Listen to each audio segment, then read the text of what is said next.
रात्रंदिवसा देवा तुमची मूर्ती ध्यानात, त्याचा लागेना अंत, त्याचा लागेना अंत.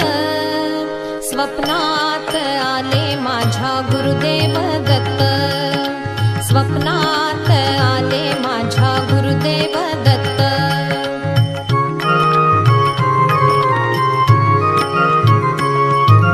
दिव्य स्वरूपी सडा टाकत होते अंगणात, अल्लख म्हणून भिक्षा मागत आले दारात.